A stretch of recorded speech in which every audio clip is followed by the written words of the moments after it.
Yes, so my name is Blystad. I'm the game director for Hitman Absolution. Can you tell us something about the story? Yes, this is the fifth Hitman game in the series, and it's the most personal game for 1847, our main character here. He's tasked with killing his only friend, his old colleague Diana Burnwood, and as her last dying wish, she gives him a mission that takes him throughout the story that is Hitman Absolution.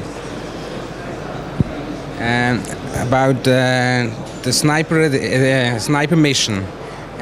What's the reason about that before the game release? Yes, we were very fortunate working with our marketing department, making what we call the Sniper Challenge, which is basically, it's a little gift for us to whoever wants to pre-order the game.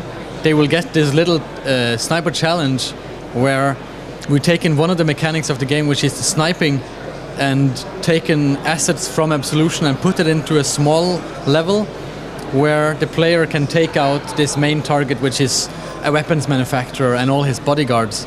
And there is a very large amount of ways of doing this, and we have a new scoring system that we were prototyping with this that allows almost no players to ever have the same score, so it's a very competitive element to it, and it also ties into this perfectionism of some of the Hitman players where they really like to be the best assassin.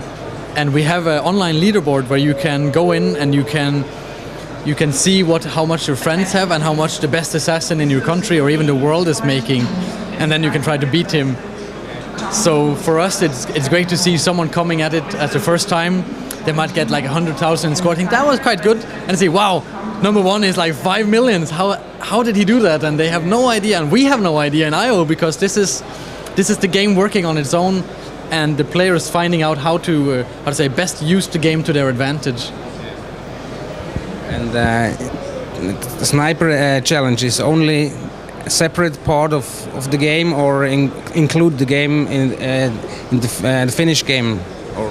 It is kind of tying into the story. It kind of takes place before Absolution. It doesn't ship with the game as such.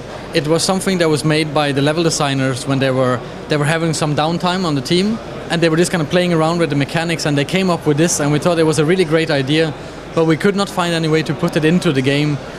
Then our brand director came around, and he thought it was a really great little kind of level on its own, so we produced it to the highest quality, adding all these little kind of Easter eggs from Absolution, and released it early, which also allowed us to take our new technology called Glacier 2 to the test, so to speak, because now this technology has actually released the game before Absolution come out. It makes it a lot easier for us to finish Absolution and release it properly.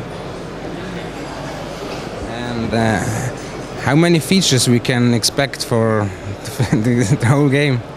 Wow, it's Absolution. It is a really complex game. We really tried our best to expand the opportunities for the players to.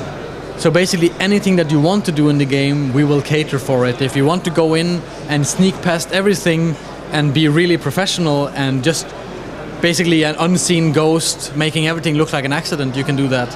If you want to use disguises, which is a big part of the game, to kind of blend past enemies and kind of stay out of sight, you can do that as well. Or if you want to go guns blazing, as we see here behind us, all these things are possible, and also any kind of combination is possible. So it is a very diverse game with a large amount of features for the players to use. So we basically say we have this really large toolbox that the players can use to their disposal, so to speak. Because there's many sneaks missions in the game. Basically, every mission is potentially a sneaking mission if that's what you want. If you don't like the sneaking, you don't have to do it. We will never dictate the gameplay for the player, because we do believe that when you make a game, it should be on the conditions of the player. They should be the ones deciding how to go about with the game, because they are the ones that spend their time and effort and energy with this game, and they should be able to also create their own stories within the game. Can you tell us something about locations where we play the game? Yes, as we've been showing up so far, we have some locations in Chicago, and we also have some locations in a small town called Hope in South Dakota in the States, which is more out in this kind of rural area, out in kind of like the desert almost. So these are the areas we've showed off so far, but there will of course be other locations in the game when it ships, but we still cannot talk about that. Can you tell us something, what a personal question like that, what do you like, what is the best part of the game, what do you think? Well, for me, the best part of the game, it always changes because the team is constantly working on the different areas. And but one thing I was very happy that we got to include in the game was there is this kind of hippie apartment in one of the Chicago locations where we have all these hippies. They're growing kind of weed inside the house, and the police is coming. There's this big raid that happens as you enter the level. And it creates for a very interesting kind of tension between, there's this slightly humoristic and strange side to it, and then there's this very serious kind of police hunt for 1847, which the police thinks is a killer and they're coming after him. So it's all these kind of very strange kind of combination of scenarios that I think are quite funny within the game, and happy that we get to include. What is the funniest thing for how to say, or the interesting thing for a developer, for you?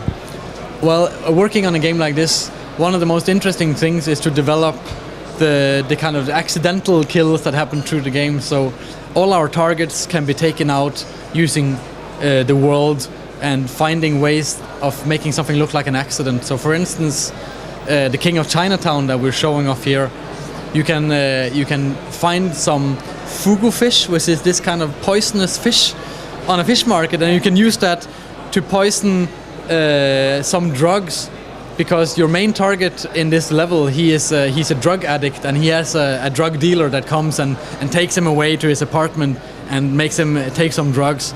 So if you find this apartment, you can poison these drugs, and you can just sit and wait till they come up, and he will think, these drugs, they kind of smell like fish, and then he just dies, and everybody thinks, wow, oh no, he took an overdose, and the drug dealer will run out and try to escape, and you can just walk out of there as if nothing happened, because nobody knew you were ever there. So.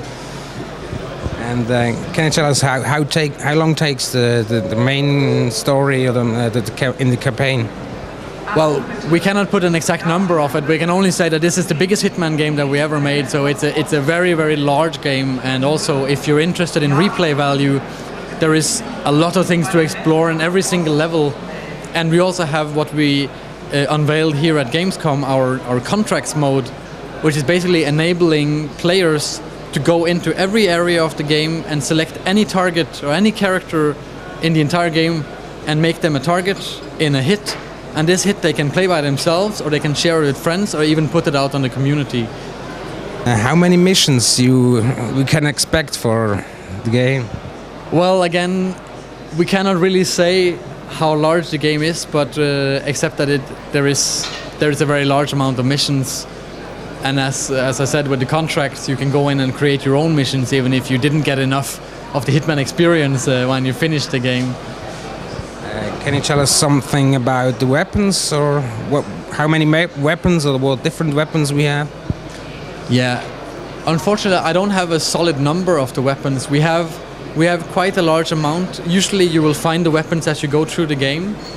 I believe when it comes to firearms, there might be around 50. But you cannot take my word for it, because we don't have a solid count. But some of these weapons you can also upgrade with money that you earn throughout the game. So you can kind of change these kind of the classic silver ballers with, you can have a silencers and a scope and all these extra clips and stuff. So that will also change the way that the weapon behaves. So and on top of that, we have what we call improvised weapons, which are, you can say, household items or kind of unusual things you can find throughout the game that you can also use as a weapon. And a multiplayer, is that a thing? What do you look for it or not? Well, we have this new feature called Contracts, which is not a traditional multiplayer, but it's a social feature where you can go in as a player and design a hit within the game with any tools that you want, and you can give this to your friends, and you can compete for the best scores within this hit.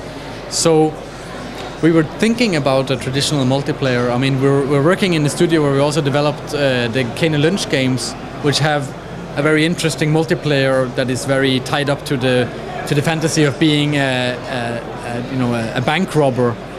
But with Hitman, we were really trying to figure out, could we make anything similar, but it doesn't really fit with this very iconic character that works by himself, and it's so much about you finding your own way of completing the game. So our new contracts mode is something that we thought was much more fitting as a social feature within the game, like an asynchronous multiplayer mode.